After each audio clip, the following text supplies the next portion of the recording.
Hello and Happy New Year! Welcome back to Toy Thursday with Johnny Tiger. On New Year's Eve, the last day of 2020. It is December 31st, 2020. Yeah. Hmm. Sometimes my own introduction sort of bumped me off track because of how repetitive it is. But anyway, hey, it is good. It is good. It is New Year's Eve, and a few more hours, actually 2 hours from now, we'll be in 2021. Let me tell you that 2020, despite it being really, really bad for most people, it's just a hellish year. I don't think in my entire adult life there has been a worst year uh, for the world in 2020. Um, for action figure and action figure collectors, 2020 got to be one of the best years I can remember. A lot of really innovative, really new, really great properties has surfaced this year. Some of the childhood favorites have been brought back, such as Teenage Mutant Ninja Turtle, have been presented in a modern scale and modern sculpture and details.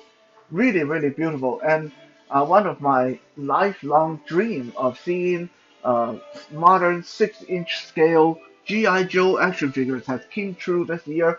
Also, alongside them, there were Ghostbusters, another great property. Power Rangers has been doing really good. Dragon Ball Superstars has been doing really, really good. Uh, Todd McFarlane has hit their stride once again and picked up the Mortal Kombat and DC Comics license and has been cranking out some incredible product there. Even our old favorite, NECA and Hasbro's and Mattel. Man, don't even get me started on Mattel. Their dinosaur action figures in 2020 has just been astounding. So, as far as action figure goes in 2020, it's just been superb, fantastic. Unfortunately, because a lot of us have our work scaled back in 2020, some of us, actually a lot of us, have lost work, lost job, lost our career, and so getting enough money to buy all these great new action figures has been really challenging. With that said, I have been able to nab myself some really great finds this year. A lot of them due to gift cards and birthday gift, and Valentine gift, and anniversary gift from my girlfriend, beautiful, intelligent girlfriend, and my other good friend who contributed with Amazon gift card and other uh, monetary contribution to my collection. So, it has been a very good year for collection. Speaking of childhood favorite, when I was little, it was still possible to encounter cowboy and Indian and outlaws and gunfighters and marshals, the Western toys and action figures, and it was very popular, that very common that we also would find action figures of aliens and pirates and all these great properties that intrigued a lot of children.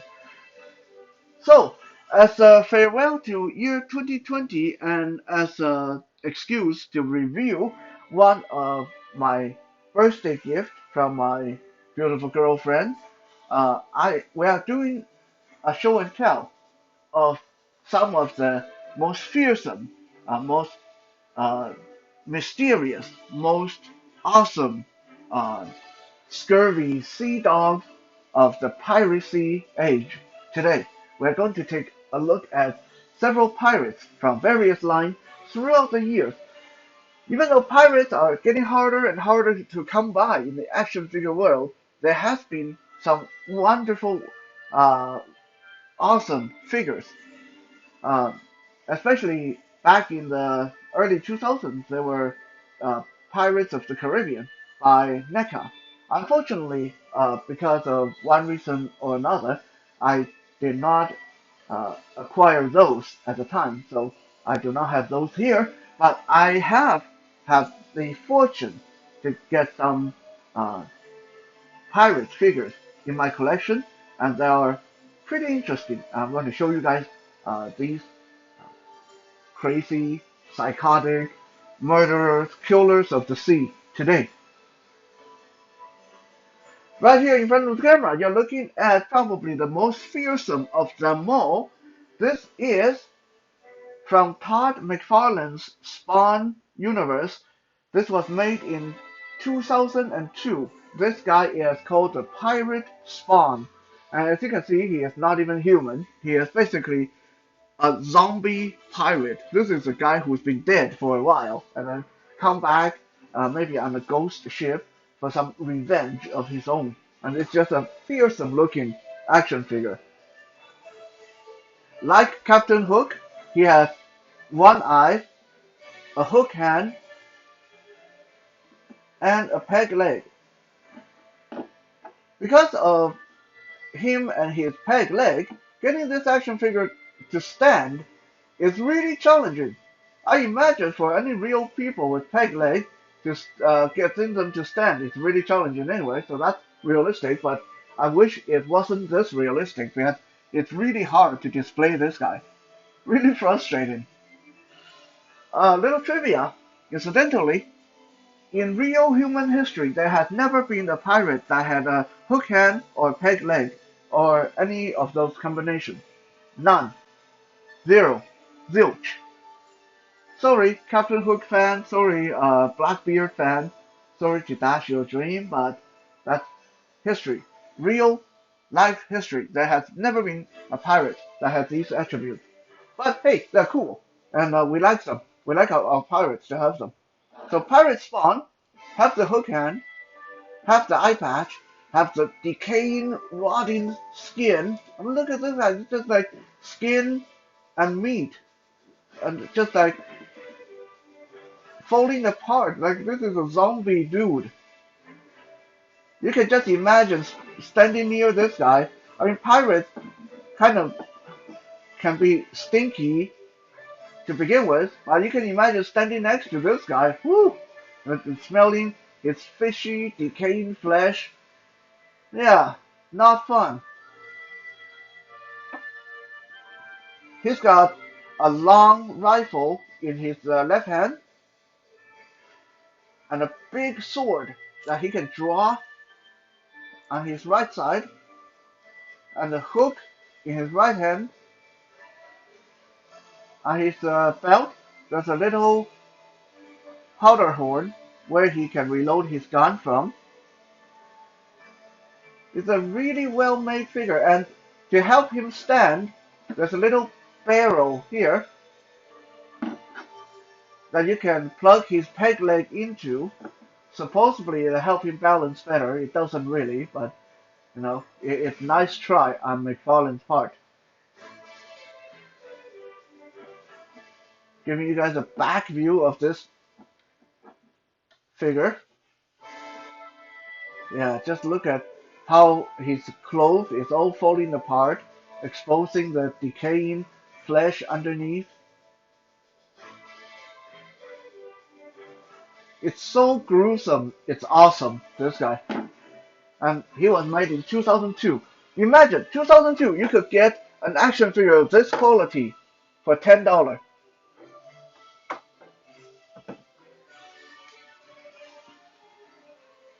Fast forward 1 year, um, in 2003.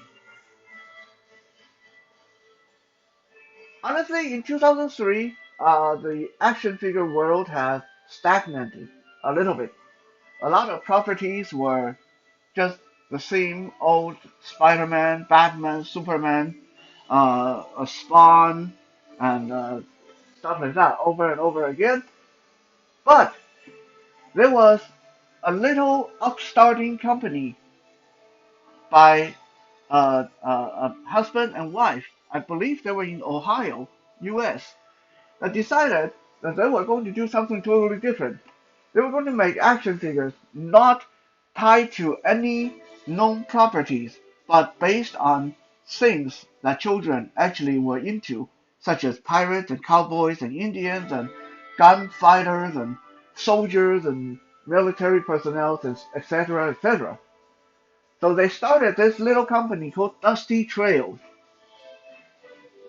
Unfortunately, Dusty Trails toys didn't last long. They hang around for a couple of years and then went belly up.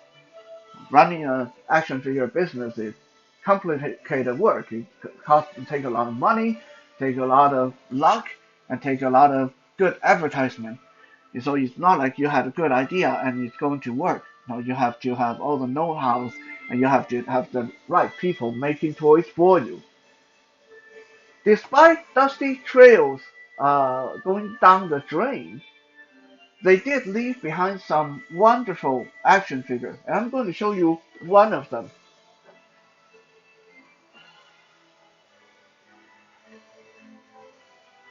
This is the pirate from Dusty Trails. This guy is called the Captain. Just the Captain. No name, no story, just a pirate captain. You're free to imagine him however you like.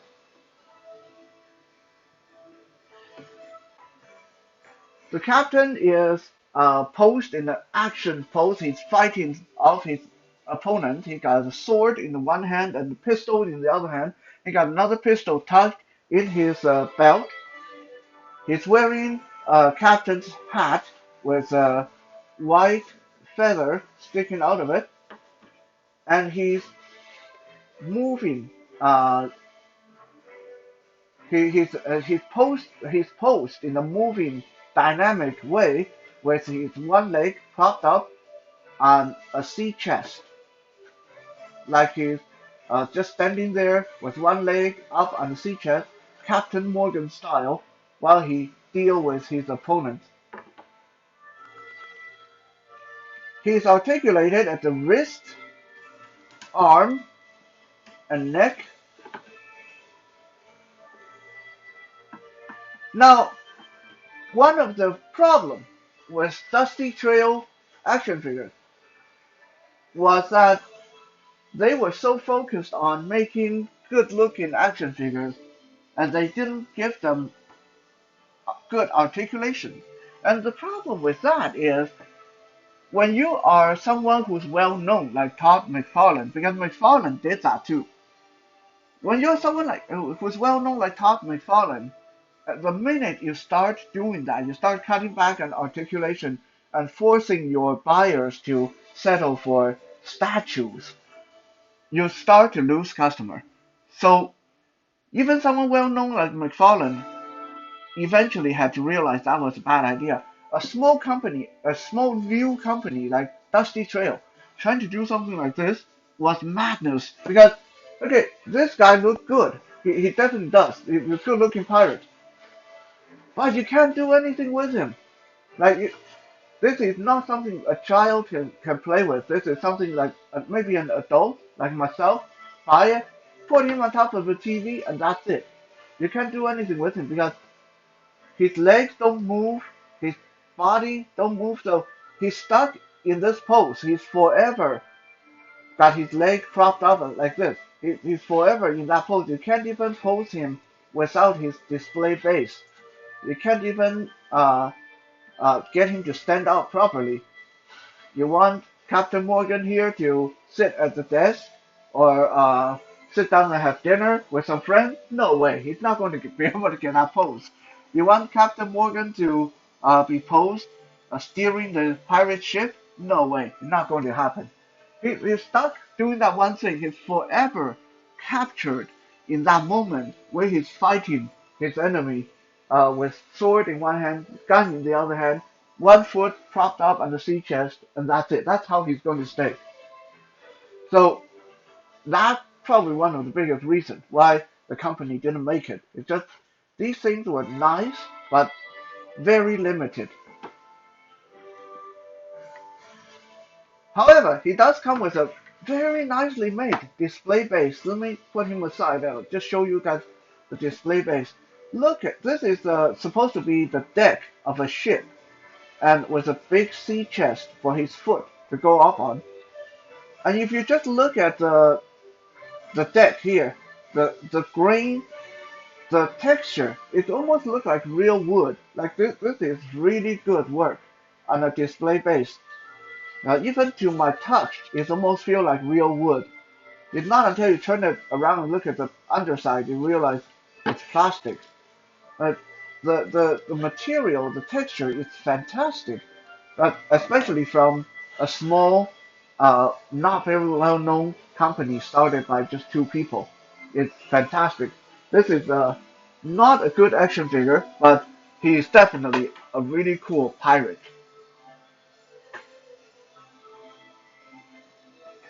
Fast forward a few more years, Assassin's Creed 4 video game came out, and Assassin's Creed 4 was all about pirates. It was about these pirates that try to train to be assassins, and they got their ultimate destiny to change the course of history and yada. It's really complicated. I don't like Assassin's Creed. I'll tell you that right now. I don't like Assassin's Creed because it takes a lot of real history stuff and then try to bend them and twist them to fit in these assassins, this Illuminati seeming stuff in there that uh, I personally I don't like people playing around with real history that way. Kind of get me all confused and uh, I'm not really into European histories in the 15th century, 16th century to begin with. So when you start modeling around with it, I find that not very enjoyable. But with that aside, even though I don't like Assassin's Creed 4 and Assassin's Creed in general, I do like Assassin. I do like Assassin's Creed action figure. And from Assassin's Creed 4, we have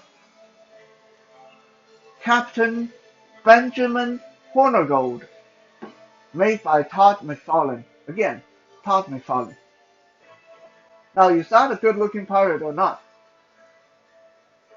Unlike most pirates, this guy is clean-shaven with a set of mighty mutton chops down the side, and he got short hair, well, relatively short hair anyway, compared to most pirates. He's wearing a long coat,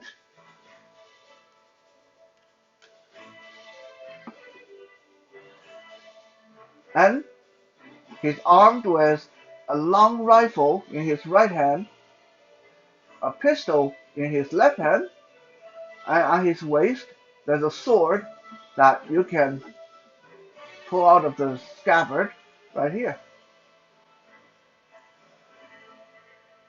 So he's a well-armed, clean-shaven pirate, Captain Benjamin Hornagold.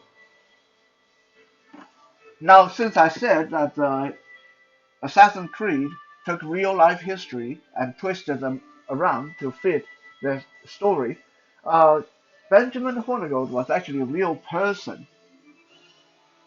Um, he committed his first act of piracy in 1713, raiding a merchant ship using nothing but a canoe.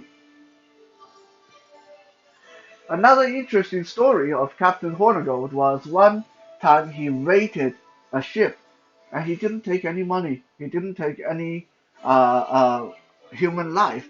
All he took were their hat because apparently previous night his sailors, his pirates, got drunk and threw their own hat overboard. So they were without hat in the middle of the ocean. So he decided to raid a ship just for their hat. Now that is like a cool person, interesting person.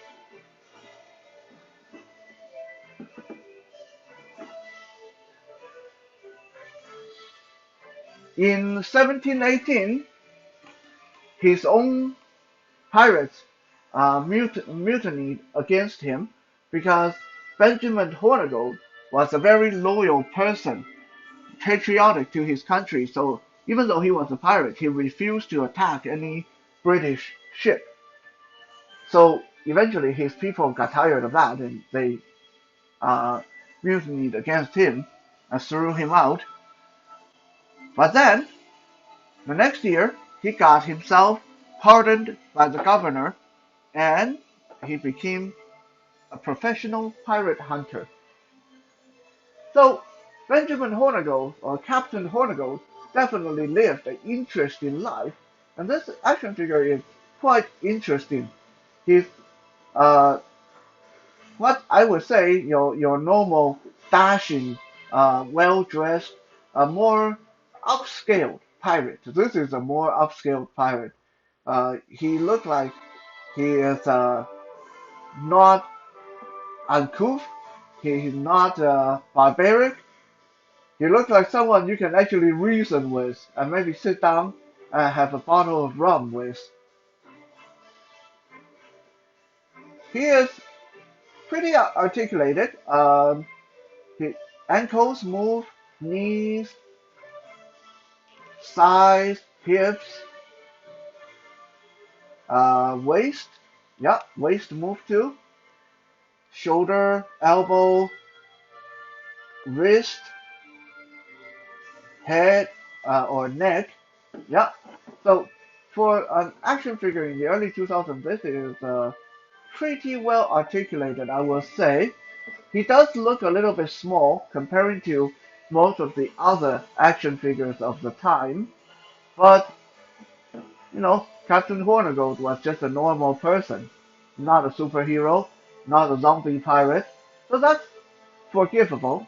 He is definitely not out of the possibility of normal human dimension.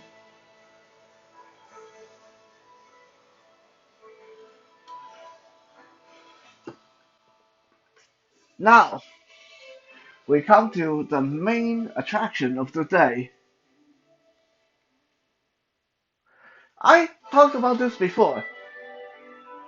The one reason that I stopped collecting Batman action figures in the mid 90s was that it was starting to get silly. Toy makers back then, no matter if it's Ninja Turtle or Batman or Superman, liked to just crank out different outfits for these characters, even when they didn't make sense. So we ended up with firefighting Batman, pirate Batman, ninja Batman, policeman Batman, military Batman, special forces Batman, samurai Batman, ninja Batman. These were things that Batman never wore. The, Batman never used these costumes in the show, and there's no reason for him to dress up as these people. So it just got ridiculous, to have all these variations that didn't make sense, that never appeared in comic book or TV. I started to feel that toy makers were screwing with us, making these variations just to make money, just so we could never complete our collection. So, with that said, you understand that I don't like silly variations. For the most part, if I already have a Superman in my collection, unless you can show me a Superman that is very, very different and makes sense to have in the story, I'm not going to get another Superman. If I already have one Batman in the collection, unless you can show me a completely different costume or outfit, and it's actually is something Batman has worn before, that it makes sense, I'm not going to get another Batman.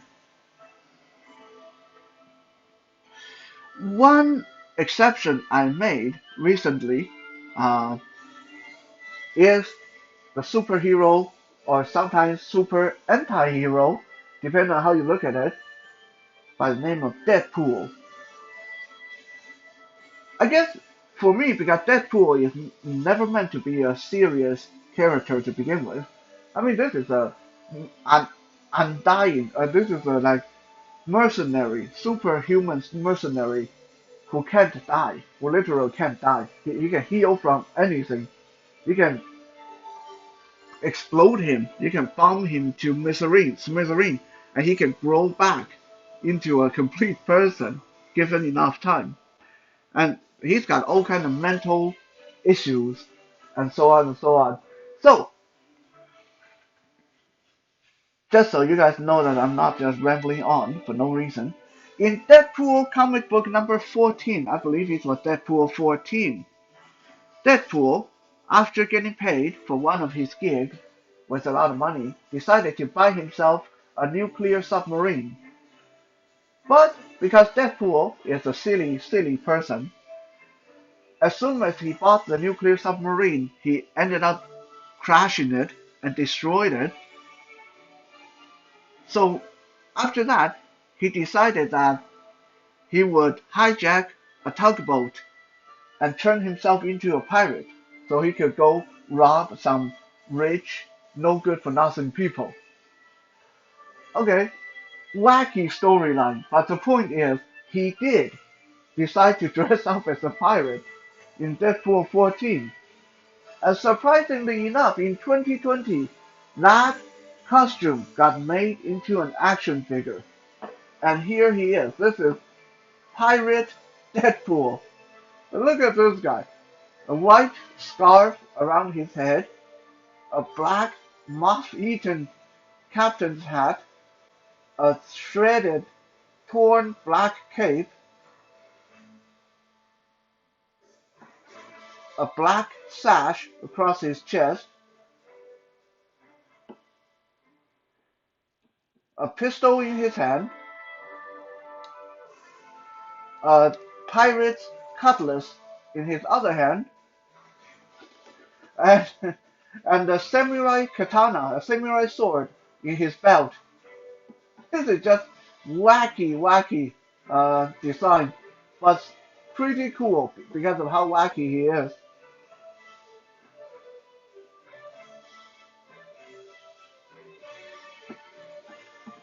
And he's really well made. Super articulated from the neck to his waist to his shoulder, elbow, wrist. His leg joints are kind of limited by the bottom of his coat here, but his thighs, knees, ankle, everything moves on this guy.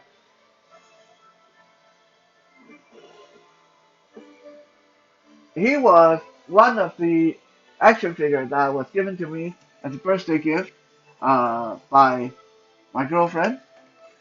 One of the many action figures I received this birthday. So thank you, my beautiful girlfriend. I love Pirate Deadpool. He's fit in a strange way with all my other pirates. I can just see this strangely dressed pirate mixing in there, driving all the other pirates nuts.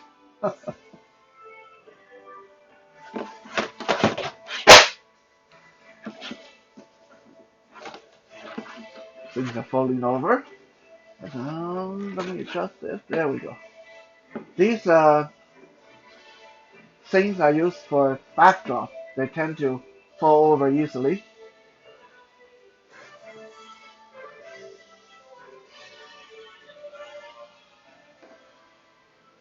When it comes to pirates, I always think it's kind of strange that when kids say they like pirates, when kids say they want to dress up as pirates for Halloween, parents are generally okay with it. Sometimes people are very supportive of pirates. But when you really think about it, pirates are nothing more than rapists, kidnappers, murderers, outlaws. So I imagine if you have a kid, and let's say you ask a kid, what are you going to dress up as for Halloween? And this kid said, I'm going to be a serial killer. Or this kid, I'm going to be a bank robber. Or I'm going to be a kidnapper. It would definitely not be received as nicely as a pirate. So it's kind of strange that we have this romantic ideal about piracy, but one way or another, no matter if it's right or wrong, that allows us to get some amazing pirate action figures that can dominate the high seas in our action figure world. Thank you for checking out today's Toy Thursday. We'll be back again next year, tomorrow, for Fitness Friday. For now, have a good night and Happy New Year.